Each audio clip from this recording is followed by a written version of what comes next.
ವಿಚಾರ ನಾವು ಗಮನಿಸಬೇಕು. ಇದೆಲ್ಲ ಮಳೆ ವಿಚಾರಕ್ಕೆ ಸಂಬಂಧಪಟ್ಟಂತೆ ಅಪ್ಡೇಟ್ ಆದ್ರೆ ಈಗ ನಾವು ಗಮನಿಸಬೇಕಾಗಿರುವಂತಹ ವಿಚಾರ ಅಂತ ಅಂದ್ರೆ ಅತಿ ಹೆಚ್ಚು ಕೋಮು ಗಲಭೆಗೆ ಸಾಕ್ಷಿ ಆಗ್ತಾ ಇರೋದು ಕರಾವಳಿ ಪ್ರದೇಶ. ಬಟ್ ಅದ್ರ ಬಗ್ಗೆ ಮಾಹಿತಿ ಕೊಡ್ತೀನಿ. ಅದಕ್ಕೂ ಮುನ್ನ ತುಮಕೂರಿನಲ್ಲಿ ಹೇಮಾವತಿ ಲಿಂಕ್ ಕೆನಾಲ್ ವಿರುದ್ಧ ಪ್ರೊಟೆಸ್ಟ್ ಆಗ್ತಾ ಇದೆ. ಇವತ್ತು ಗುಬ್ಬಿಯಲ್ಲಿ ಬೃಹತ್ ಪ್ರತಿಭಟನೆಗೆ ನಿರ್ಧಾರ ಮಾಡಿದ್ದಾರೆ ಅನ್ನೋದ್ರ ಬಗ್ಗೆ ಮಾಹಿತಿ ಸಿಗ್ತಾ ಇದೆ. ಬಿಜೆಪಿ ರಾಜ್ಯ ರೈತ ಮೋರ್ಚಾ ಉಪಾಧ್ಯಕ್ಷ ಪೊಲೀಸರು ವಶಕ್ಕೆ ಪಡೆದುಕೊಂಡಿದ್ದಾರೆ. ಗುಬ್ಬಿಯಲ್ಲಿ ಬ್ಯಾಟರಂಗೇಗೌಡರನ್ನ ವಶಕ್ಕೆ ಪಡೆದುಕೊಂಡಿದ್ದಾರೆ ಪೊಲೀಸರು ಅನ್ನೋದ್ರ ಡೀಟೇಲ್ಸ್. ಪ್ರತಿಭಟನೆಗೂ ಮುನ್ನವೇ ಕೆಲವರನ್ನ ವಶಕ್ಕೆ ಪಡೆದುಕೊಂಡಿದ್ದಾರೆ ಪೊಲೀಸರು. ಪರಿಸ್ಥಿತಿಯನ್ನ ತಿಳಿಗೊಳಿಸೋದಕ್ಕೆ ಮುಂದಾಗ್ತಿದ್ದಾರೆ. ಗುಬ್ಬಿಯ ಸುಂಕಾಪುರ ಸುತ್ತ 10 ಕಿಲೋಮೀಟರ್ ನಿಷೇಧಾಜ್ಞೆಯನ್ನ ಜಾರಿ ಮಾಡಲಾಗಿದೆ. ಕಾಮಗಾರಿ ಸ್ಥಳದಲ್ಲಿ ಯಾವುದೇ ರೀತಿಯ ಪ್ರತಿಭಟನೆ ಮಾಡದಂತೆ ಭದ್ರತೆಯನ್ನ ವಹಿಸಲಾಗ್ತಾ ಇದೆ. ಮುನ್ನೆಚ್ಚರಿಕಾ ಕ್ರಮವಾಗಿ ಅತಿ ಹೆಚ್ಚಿನ ಪೊಲೀಸ್ ಸಿಬ್ಬಂದಿಯನ್ನ ಕೂಡ ಸ್ಥಳದಲ್ಲಿ ನಿಯೋಜನೆ ಕೂಡ ಮಾಡಲಾಗಿದೆ. ಪ್ರಜಾಪ್ರಭುತ್ವ ವ್ಯವಸ್ಥೆಯಲ್ಲಿ ಪ್ರತಿಭಟನೆ ಮಾಡೋದಕ್ಕೆ ಅವಕಾಶ ಇಲ್ವಾ ಅಂತ ಬಹುತೇಕರು ಪ್ರಶ್ನೆ ಮಾಡಬಹುದು. ಪ್ರತಿಭಟನೆ ಮಾಡಬಹುದು, ಆದ್ರೆ ಪೊಲೀಸರ ಅನುಮತಿ ಬೇಕಾಗುತ್ತೆ.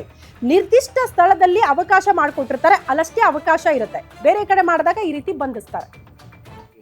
ನಾಳೆ ತುಮಕೂರು ಜಿಲ್ಲೆಯಲ್ಲಿ ಎಸ್ಪೆಷಲಿ ಗುಬ್ಬಿ ತಾಲೂಕಿನಲ್ಲಿ ಹೇಮಾವತಿ ಹೋರಾಟ ಸಮಿತಿ ವತಿಯಿಂದ ಅವರು ಆಂದೋಲನಾ ಕಾರ್ಯಕ್ರಮ ಹಮ್ಮಿಕೊಂಡಿದ್ದಾರೆ.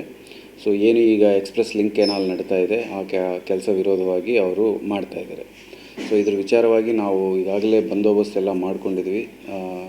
ಸೊ ಬಂದೋಬಸ್ತ್ ಸಮೇತ ಜೊತೆಗೆ ಲೋಕಲ್ ತಹಸೀಲ್ದಾರ್ ಗುಬ್ಬಿ ತಹಸೀಲ್ದಾರ್ ಅವರು 163 BNSS ಒಳಗಡೆ ಒಂದು ನಿಷೇಧಾಜ್ಞೆದು ಸಹ ಅಳವಡಿಸಿದ್ದಾರೆ. ಕೆಲಸ ನಡ್ತಾ ಇರೋ ಜಾಗದಿಂದ 10 ಕಿಲೋಮೀಟರ್ ರೇಡಿಯಸ್ಸಲ್ಲಿ ಅವರು ಯಾರೇ ಆಗಲಿ ಬಂದು ಕೆಲಸ ತಡೆಯೋದು, ಬೇರೆ ಥರ ಗುಂಪು ಸೇರೋದು, ಅಡ್ಡಿಪಡಿಸೋದು ಮಾಡಬಾರ್ದು ಅಂತ ಒಂದು ತಡೆಯಾಜ್ಞೆಯನ್ನು ಸಹ ಇಶ್ಯೂ ಮಾಡಿದ್ದಾರೆ. ಇದು ಬಿಟ್ಟು ನಮ್ಮ ಕಡೆಯಿಂದನೂ ನಾವು ಎಲ್ಲ ಹೋರಾಟಗಾರರಿಗೆ ಹೇಳ್ತಾ ಇದ್ದೀವಿ, ಅವ್ರದ್ದು ಏನೇ ಇದ್ರೂ ಸಹ ಕಾನೂನು ಚೌಕಟ್ಟಿನಲ್ಲಿ ಮಾಡಬೇಕು. ಯಾವುದೇ ಪ್ರಾಪರ್ಟಿಗೆ ಡ್ಯಾಮೇಜ್ ಮಾಡಬಾರ್ದು. Especially national highway